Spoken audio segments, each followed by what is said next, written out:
Shalom a todos vocês, na graça e na paz de Deus, o nosso Pai, e de nosso Senhor Jesus Cristo. Eu quero aqui conversar com vocês, faz tempo que a gente não publica nenhum vídeo aqui no canal, no YouTube, nem mesmo aqui no Facebook. E eu quero deixar aqui um vídeo comentando com vocês alguma coisa sobre a lei de Deus. O motivo pelo qual os legalistas, eles não entendem o que é legalismo, não entendem o que é a lei de Deus. Então, provavelmente você já ouviu alguns argumentos, eu diria argumentos vazios, argumentos que faltam à verdade. Por exemplo, cristianismo não é obedecer um monte de regras, mas amar a Deus acima de tudo e de todos e amar o próximo como a si mesmo. Isso é o cristianismo. Provavelmente você já ouviu, porque essa é uma frase muito comum no meio evangélico. E por que essa é uma falácia? Por que essa é uma frase vazia, sem substância? Porque, na verdade, amar a Deus acima de todas as coisas e o próximo como a si mesmo é o primeiro mandamento.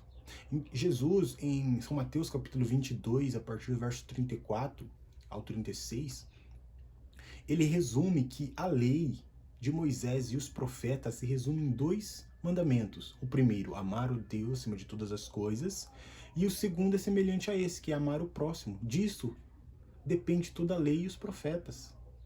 Então, como assim o cristianismo não é um monte de regras, mas amar a Deus, sendo que isso em si já é a primeira regra, é o primeiro mandamento da lei moral, da lei mosaica, do decágono?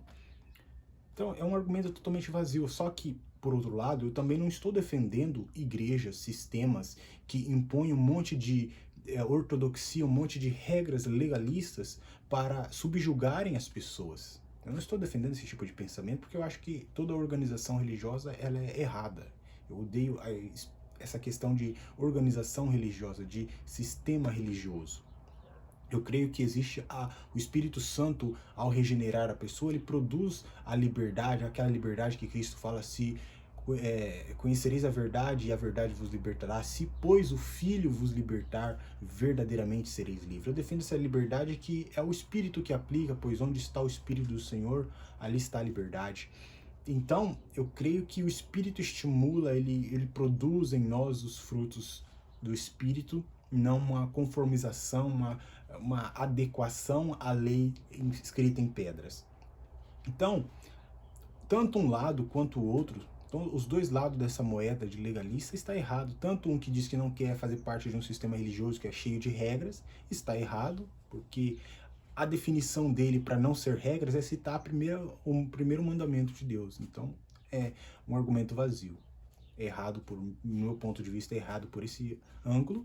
E tanto quanto o sistema religioso que impõe um monte de regras fúteis, regras que fazem as pessoas ou serem pessoas medrosas, ou serem pessoas que servem ali a igreja por medo de Deus, porque você sabe o que acontece quando você desobedece a alguém poderoso, né? Tem consequências graves. Ou deixa essas pessoas dentro desses sistemas orgulhosas daquilo que elas fazem. Há dois tipos de caminho, ou o orgulho, ou o medo e o desespero. E ambos não é fruto do Espírito de Deus. Então, os dois lados estão errados, no meu ponto de vista, daquilo que eu tenho aprendido na palavra de Deus. Mas o que eu quero mostrar aqui é essa total incoerência das pessoas legalistas, como elas não podem ver o problema do legalismo. Por exemplo, o apóstolo São Tiago, ele diz assim que se você tropeçar em um só ponto, se você tropeçar, você é culpado de toda a lei. Entendeu?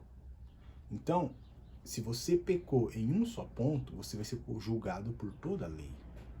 A justiça de toda a lei vai ir contra você. Então, o que as pessoas acham? Que elas vão compensar aquele ponto que ela defraudou com boas obras, com boa conduta. Não é assim. Você não vai ser julgado pelas coisas boas, você vai ser julgado pelo ponto que você defraudou. Quando você vê um debate num tribunal de justiça, ali está o delinquente. Ele não está sendo julgado porque se ele era obediente ao pai dele ou à mãe dele, mas ele está sendo julgado pela infração que ele cometeu. Ele vai ser julgado por aquilo que ele fez, não por aquilo que ele fez de bom, por aquilo que ele fez de errado. isso que os legalistas não entendem. Eles acham que, eu não fui perfeito, mas eu fiz isso, fiz aquilo, que isso vai, de certa forma, compensar o seu erro. Não é assim que funciona, nem na lei do homem, quanto menos na lei de Deus. Mas, para nós deixar essa meditação um pouco mais ilustrativa, eu vou pegar aqui uma parábola de Jesus. Entenda que é uma parábola, ele está contando isso para mostrar algo que nós fazemos. E muitas vezes nós estamos cegos para essa questão. E eu vou começar aqui do meio da história, só para você entender que é uma parábola. No verso 30 do capítulo 10 de São Lucas, diz assim: E respondendo Jesus disse: Descia um homem de Jerusalém para Jericó e caiu na mão dos salteadores, os quais o despojaram e, espancando-o, se retiraram, deixando-o meio morto. E, ocasionalmente, descia pelo mesmo caminho certo sacerdote, e vendo-o, passou a largo. E de igual modo também um levita, chegando naquele lugar, e vendo-o, passou de largo. Passou antes. Sabe o que é antes? Sabe quando você diz, eu sou anticomunismo? É o totalmente oposto. É isso que esses sacerdotes levitas fizeram. Passaram de largo, passaram ante o homem caído, o samaritano. Ou, aliás, o homem aqui. Mas um samaritano que ia de viagem chegou ao pé dele e, vendo-o, moveu-se de íntima compaixão, e aproximando, atou-lhes as feridas, aplicando azeite e vinho, e o pondo sobre a sua cavalgadura, o levou para a estalagem e cuidou dele. E partindo outro dia, tirou 2 dinheiros e deu ao hospedeiro e disse: Cuida dele, e tudo mais que gastar, e tu pagarei quando voltar. Qual, pois, desses 3 te parece que foi o próximo daquele que caiu na mão dos salteadores? E ele disse: O que usou de misericórdia para com ele. Disse, pois, Jesus: Vai e faze da mesma maneira. Todos nós já entendemos aqui, por isso que Jesus, ele é esse mestre, né? Se ele mostrasse aqui para esse escriba da lei, que fez uma pergunta, por isso que a história começa, e respondendo Jesus, ele estava respondendo uma pergunta. Então, se Jesus começasse a contar o que é importante, a essência do que essa parábola nos ensina, nós mesmos talvez não compreenderíamos quando ele usa essa parábola, essa ilustração, para mostrar a essência de algo aqui. Então, ele está falando aqui, vamos voltar aqui ao começo. Jesus está falando aqui sobre vida eterna, sobre ir para o céu, sobre ser salvo. Então, ele chegou a essa história porque alguém estava buscando se justificar. Então, Jesus disse que se você quer ser salvo, você tem que fazer como o bom samaritano. Você tem que ser uma espécie de bom samaritano. Você vê que a resposta de Jesus é: quem foi que usou de compaixão para aquele que caiu na mão dos salteadores, dos ladrões? Quem foi o que usou de compaixão? E o mestre da lei aqui, o escriba, ele disse: aquele que usou de misericórdia. E Jesus respondeu o que para ele? Vai e faz assim. E o próximo versículo, eu vou ler aqui para você entender como que isso é perturbador. E aconteceu que, indo eles, ou seja, Jesus e os discípulos, indo eles, de caminho, entrou numa aldeia, e certa mulher, por nome Marta, o recebeu em sua casa. Jesus disse isso para esse escriba da lei e foi embora. Falou: não é isso? Não é assim que você tem que fazer, vai lá e faz. É isso. Então, o que a lei de Deus nos diz? Ame ao Senhor teu Deus de todo o teu coração, de toda a tua alma, de todo o teu entendimento, com toda a tua força. E ame o próximo como a si mesmo. É isso que a lei de Deus diz para você fazer. Vai lá e faz isso. É isso. É isso. Você quer ser salvo? Você quer ir para o céu? O que você tem que fazer? Amar a Deus acima de todas as coisas. Isso é o que a lei diz. Se você busca ser salvo pela lei, a resposta de Jesus, a palavra de Jesus para você é isso. Vai e faz assim. É simples assim. Agora, como nós não podemos ser salvos pela lei, porque pela lei nenhuma carne será justificada diante de Deus, como diz o apóstolo Paulo em Romanos. Na verdade, é pela lei que vem o conhecimento do pecado. Que a lei nos mostra que somos pecadores. Nós precisamos do Evangelho. E se você acha que o Evangelho é amar a Deus acima de todas as coisas e o próximo como a si mesmo, você não sabe o que é o Evangelho, porque isso não é o Evangelho, isso é a lei de Moisés. Isso é o que Jesus disse que a lei é, o resumo da lei. Disso depende a lei de Moisés e os profetas. É isso. Se você quer ser salvo pela lei, vai lá e faz isso. Você não quer ser salvo? Você não quer salvar a si mesmo? Vai lá, faz isso. Agora, eu pergunto para você, o que é amar a Deus acima de todas as coisas? Com toda a tua alma, com todo o teu entendimento, com toda a tua força, com todo o teu vigor. O que é amar a Deus? Amar a Deus, vou deixar bem claro aqui para você perceber a profundidade da essência da lei. Amar a Deus é amá-lo com toda a tua força, com todo o teu entendimento, com toda a tua alma, todo instante da tua vida. A cada respiração que você der, a cada momento, em tudo que você fizer, todo instante da sua vida, e não fazer a não ser isso na sua vida toda. Amá-lo e amá-lo incessantemente dessa forma. E você terá amado a Deus acima de todas as coisas. Em todos os momentos, sem fazer nenhuma outra coisa na sua vida que não é amá-lo acima de todas as coisas. Você não pode deixar de fazer mais nada. Em todos os momentos, cada segundo da sua vida, desde quando você nasceu até agora. Fazer isso em todos os momentos, em cada segundo da sua existência, fazer isso com toda a intensidade, com toda a tua força, com todo o teu entendimento, com toda a tua alma, com todo o teu coração. E você terá amado a Deus acima de todas as coisas, como a lei ordena. Isso é amar a Deus. Se em um determinado momento da sua vida você não amou a Deus assim, você já tropeçou no primeiro mandamento. Se você amou a Deus, amou, mas em um segundo da sua vida não foi o amor direcionado somente a Ele, acima de tudo, com toda a sua força, todo o seu entendimento, toda a sua alma, você tropeçou num ponto do mandamento. E você vai ser julgado por todo o mandamento, como se você nunca tivesse guardado lei nenhuma. Isso é o primeiro mandamento. Amar a Deus, assim, todo instante, cada segundo, cada respiração, cada fôlego, cada olhar, cada pensamento, cada tudo que você fizer é um amor direcionado, intenso, com toda a tua força, com todo o teu vigor, com toda a tua alma, com todo o teu entendimento direcionado a Deus acima de tudo. Isso é amar a Deus acima de todas as coisas. Esse é o primeiro mandamento dos 10 mandamentos. Esse é o primeiro. Se você deixou de cumprir isso em um segundo da sua vida, você já não cumpriu o primeiro mandamento. E quem não cumpre o mandamento é o quê? Vai para o inferno. Essa é a condenação, porque você não obedeceu o mandamento. Não importa os outros mandamentos. Não importa os outros mandamentos. Se você não obedeceu o primeiro, não importa nem os outros. Esquece. Mas nunca mais...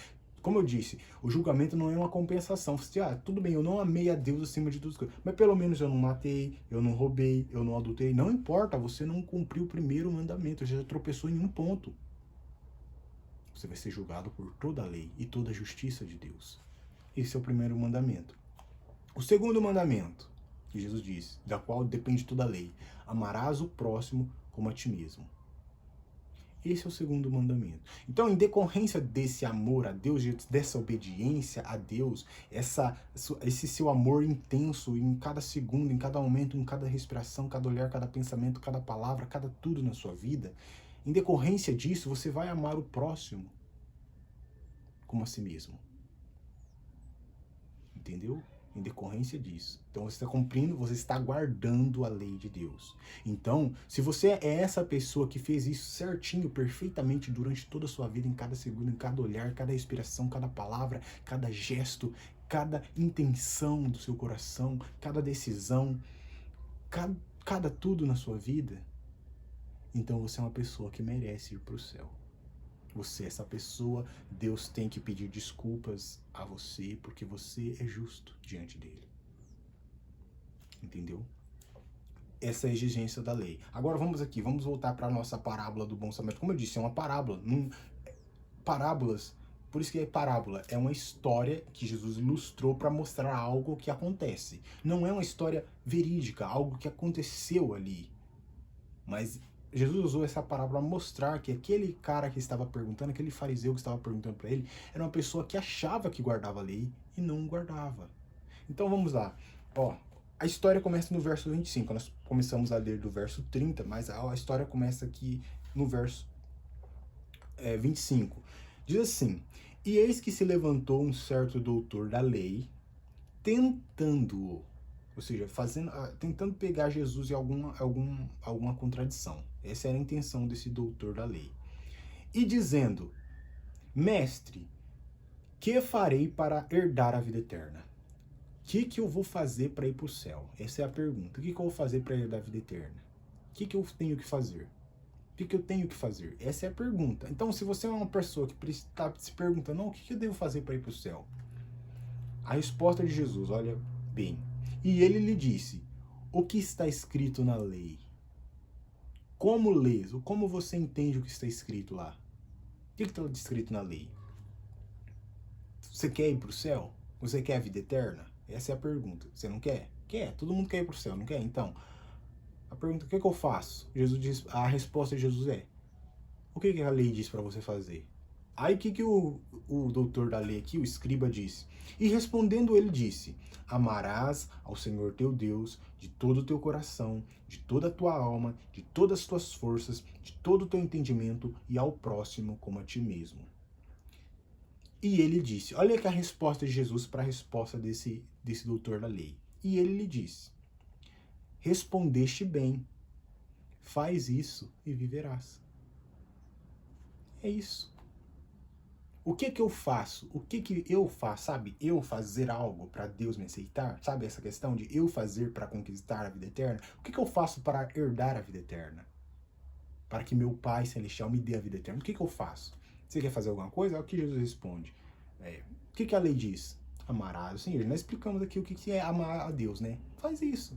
Em todo o seu pensamento, toda a sua força, cada instante, cada palavra, cada intenção do seu coração, cada pensamento da sua mente, tudo, em cada momento da sua vida, em todos os segundos, desde quando você nasceu até agora. Faça somente isso. Amar a Deus assim intensamente, com todo o teu coração. E ame o próximo como a ti mesmo. É isso que a lei manda. Então, faz isso e viverás. Faz isso e viverás. E amar o próximo como a ti mesmo. Faz isso, respondeu Jesus, e viverás. Aí que entra a questão, porque você sabe que eu nunca amei Deus assim, você nunca amou Deus assim, ninguém nunca amou Deus assim, a não ser Jesus. Ninguém nunca amou Deus assim. Ninguém nunca amou Deus assim. Teve um determinado momento da sua vida que você contou a mentira, você não amou Deus ali. Teve um determinado momento da sua vida que você teve um pensamento errado, você quebrou a lei de Deus ali. Você falou, fez coisas, teve intenções erradas, teve pensamentos errados, teve olhares errados. Então você não guardou a lei, você merece o inferno. Só por isso. Só por isso. A lei te condena, porque você não guardou ela. Ele, como era essa, ele tinha entendimento que ele não tinha guardado a lei, assim, porque a essência da lei é isso. Ele percebendo que ele não tinha guardado a lei, ó, ao que diz o texto no verso 29. Ele, porém, querendo justificar-se a si mesmo, disse a Jesus: Quem é o meu próximo? Vamos lá. Ele percebeu que ele não guardava a lei. Ele não guardava a lei de Deus. Mas, para justificar isso, ele quis colocar a culpa no próximo. Mas quem é o meu próximo para que eu possa amar? Ele já não guardou o primeiro mandamento, ele foi pro segundo para tentar mostrar para Jesus que ele guardava, que ele amava o próximo, porque ele achava que ele amava o próximo. Mas quem é o meu próximo? Verso 29. Ele, porém, querendo justificar a si mesmo, disse a Jesus: E quem é o meu próximo? E respondendo Jesus disse: Descia um homem de Jerusalém para Jericó que caiu na mão dos salteadores, os quais despojaram e espancando se retiraram, deixando-o meio morto. E ocasionalmente descia pelo mesmo caminho um sacerdote e vendo-o passou ante ele, passou de largo. E de igual modo também um levita chegando naquele lugar e vendo-o passou de largo. Peraí, por que isso é uma história que Jesus está querendo mostrar, ensinar alguma coisa? Não é uma história verídica, porque isso é o que ele pega costumes da época e coloca nessa história para mostrar para esse hipócrita que ele não guardava lei nenhuma. Ele está querendo abrir os olhos da pessoa. Mas veja como que a cegueira espiritual é tão grande. Os samaritanos era um grupo de pessoas que viviam na cidade de Samaria, em Israel, e eles eram mestiços. Ele era uma mistura de judeus com gentios. Eles eram os pares da sociedade. Ele era como hoje as pessoas consideram os judeus. Sabe como Hitler considerava os judeus? Assim os samaritanos também eram considerados por judeus, como párias, como pessoas de um nível mais baixo. Sabe quando você pega o racismo e eleva a 100% mais que isso?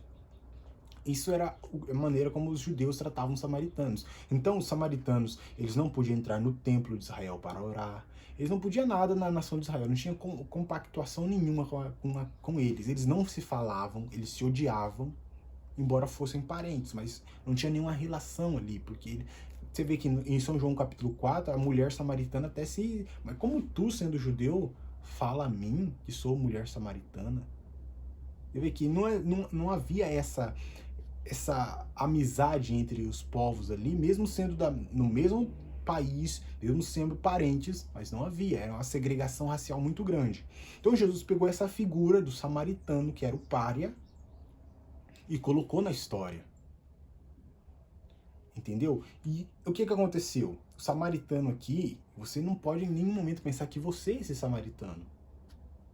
Que você é o samaritano, porque você não é o samaritano.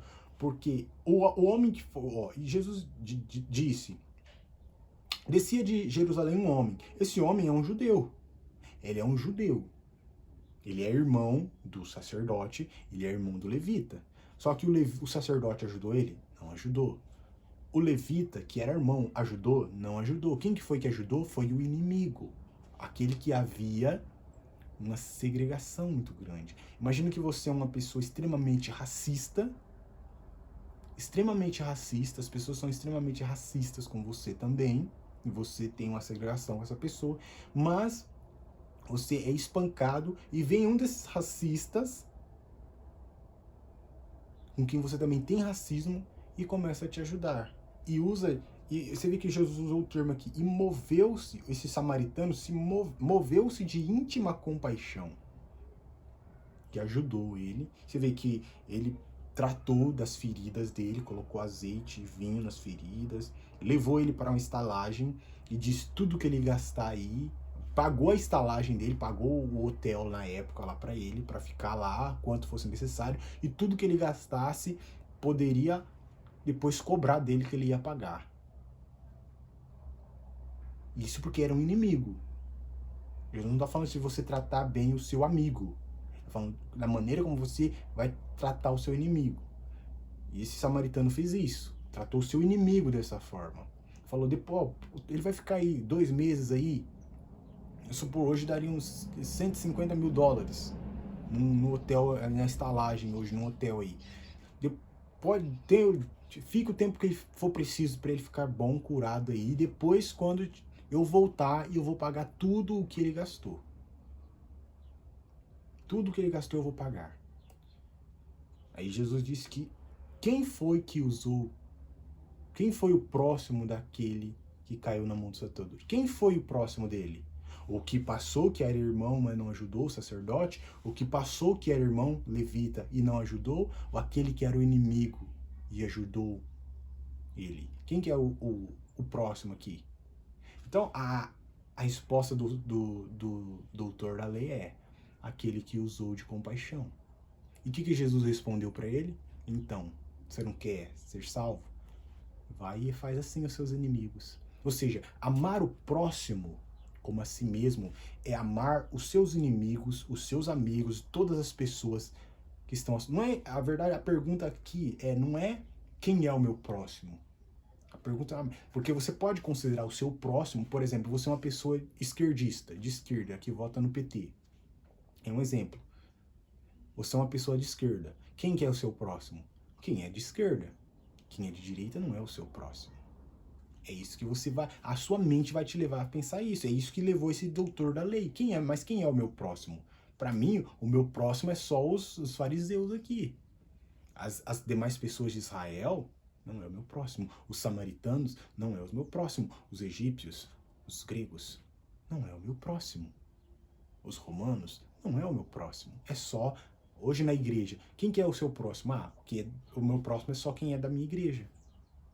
O da Assembleia não é o meu próximo. O da Batista não é o meu próximo. O da Presbiteriana não é o meu próximo. Os da Mensagem não é o meu próximo. É isso. Você está definindo quem é o seu próximo. O que Jesus está mostrando aqui na verdade, não é quem é o seu próximo. Na verdade, é de quem eu sou próximo. De quem que eu estou sendo próximo? Estou sendo próximo do vizinho aqui, do vizinho ali. Esses são o meu próximo. Eu estou próximo desse. Não é quem eu estou definindo que é o meu próximo, mas de quem eu sou próximo. E aí Jesus disse, então, faça a esse de quem você é próximo, para essas pessoas, aquilo que você só faria a você mesmo. Trate as pessoas de quem você estiver próximo, você for próximo, trate essas pessoas com o mesmo amor, com a mesma intensidade, com o mesmo bem que você só faria a você mesmo. Você está amando o próximo como a si mesmo. Você está fazendo ao próximo o que você só faria a você mesmo. Se eu tenho, por exemplo, um iPhone e o meu próximo não tem um iPhone, o que eu vou fazer? Eu vou pegar o meu iPhone e dar para o próximo, porque eu estou amando o próximo como a mim mesmo. É isso, esse é o entendimento. Isso é o guardar a lei, amar o próximo. Isso é amar o próximo. E o que Jesus diz? Vai e faz assim. Você não acha que consegue ser salvo fazendo alguma coisa para Deus? O que eu faço para ajudar? Você que faz, faça isso. É o que a lei diz para você fazer. Mas o problema é que nós não fazemos isso. Você entende? Porque o único caminho é Jesus. O único caminho é Jesus. Porque sem ele você é obrigado, logicamente, a ser salvo pela lei, que você nunca guardou. Então é a condenação. A única salvação é Cristo. Você se apoiar... mas não é um monte de regras. O cristianismo, o evangelho não é um monte de regras. É apenas amar a Deus. Como assim apenas amar a Deus? Isso é o que a lei manda. Isso é a essência da lei. Você nunca fez isso, eu nunca fiz isso. Nós não podemos amar a Deus como a lei manda. Mas o que acontece? Quando você enxerga que Cristo, entende a lei e percebe que Cristo, ela está sendo esse aio para você, ou seja, está sendo um condutor para te levar a Cristo, você vê a lei, em vez de ser, então eu vou obedecer o que a lei de Deus está dizendo, não, você fala, peraí, eu não posso guardar isso. Quando você percebe que você não pode guardar a lei está fazendo o que em você? Ela está te sendo um tutor, ela está sendo um condutor, está conduzindo você à salvação. A Cristo, aí você vai a Cristo, em Cristo você é justificado, em Cristo você é santificado. Então ali você é regenerado em Cristo. E aí o Espírito de Deus, ele engendra em seu coração a justiça que há na lei. Ele não engendra a lei no seu coração, mas a justiça. Então, a partir daí você passa a amar a Deus, porque ele te amou primeiro. Não é você se conformando à lei de Deus para que Deus te aceite. É o Espírito pegando a justiça que há na lei e engendrando no seu coração, deixando o seu coração disposto à lei de Deus, totalmente voltado a ele e não mais inimigo dele. Porque você pode parecer que não é realidade, mas eu olhar para a lei de Deus, Deus diz, não matarás, não adulterarás, não dirás falso testemunho, honra o pai e a mãe, guarda o dia do sábado, isso e aquilo, os 10 mandamentos, ama o Senhor teu Deus, não cobiçarás. E eu achar, não, eu dou conta de fazer isso, isso é a maior prova de inimizade contra Deus, porque a lei não foi dada para você cumprir. A lei foi dada para mostrar que você precisa de um Salvador. Não que você é o seu próprio Salvador. Quando você diz que isso eu posso fazer, você está sendo inimigo de Deus. É isso que a lei revela, a pecaminosidade de nosso coração. Você acha que você consegue cumprir algum mandamento, mesmo da lei de Deus, você está sendo inimigo de Deus. Por isso você vê que o apóstolo Paulo, por exemplo, ele vai dizer assim que toda a justiça que é na lei, ele era irrepreensível. Contudo, eu considerei como esterco para poder ganhar a Cristo e ser achado nele, em Cristo, não tendo a minha justiça que procede da lei, mas a que vem pela fé em Cristo. Ou seja, toda a justiça, ele está falando da lei de Deus. Entenda muito bem isso. Paulo diz que catou toda a lei de Deus, a justiça da lei de Deus que ele tinha como irrepreensível, que era algo externo a ele, que ele achava que ele obedecia o mandamento A, mandamento B, mandamento C.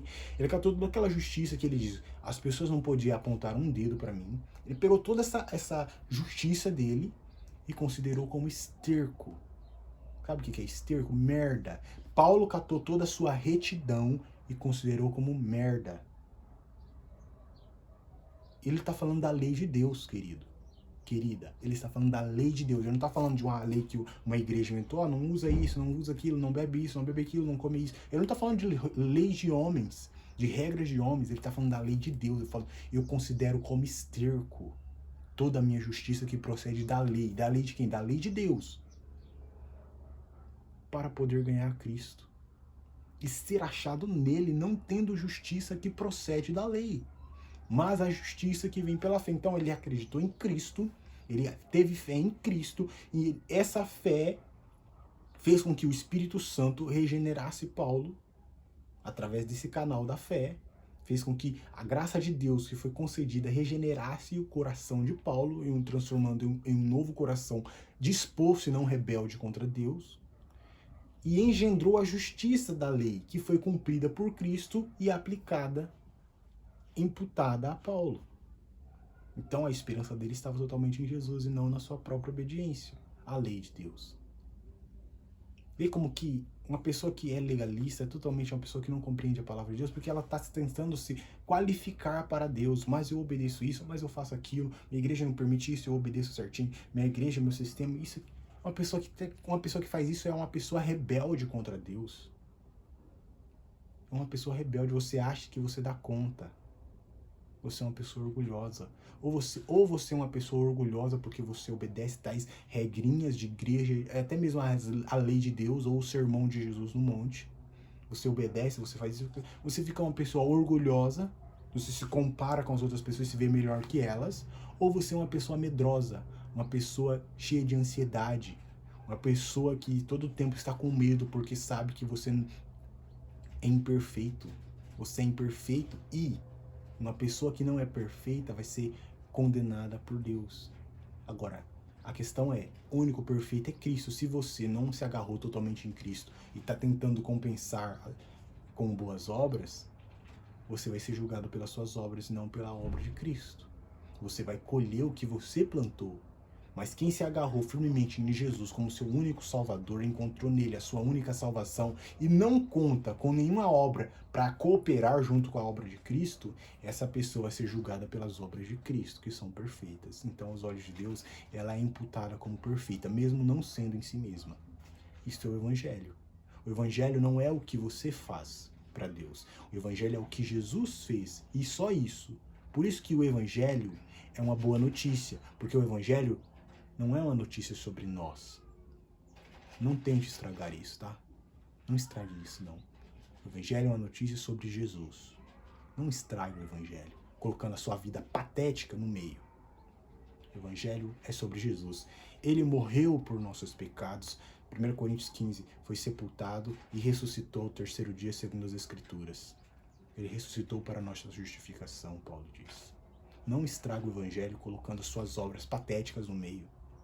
Ah, mas tudo bem, eu aceitei Jesus, mas agora eu vou voltar para a lei para me santificar. Pare com isso. Isso não existe na Bíblia. Santificação é pela fé, não pelas obras. É o Espírito Santo que opera em vós o querer e o realizar. O Espírito Santo faz tudo em nós. Em nós, por nós, através de nós, com nós e apesar de nós. Ele faz tudo. Nós não somos passivos, mas é Ele que opera em nós o querer e o realizar. E nós, com um coração totalmente disposto à vontade de Deus, amando essa vontade de Deus, nós estamos vivendo para a glória de Deus, e não para a nossa própria glória, para nós recebermos aplausos.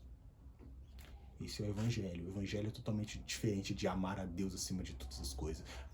Isso é a lei. O Evangelho é não que nós tenhamos amado, mas que Ele nos amou e deu o seu Filho unigênito para que todo aquele que nele crê não pereça, mas tenha vida eterna.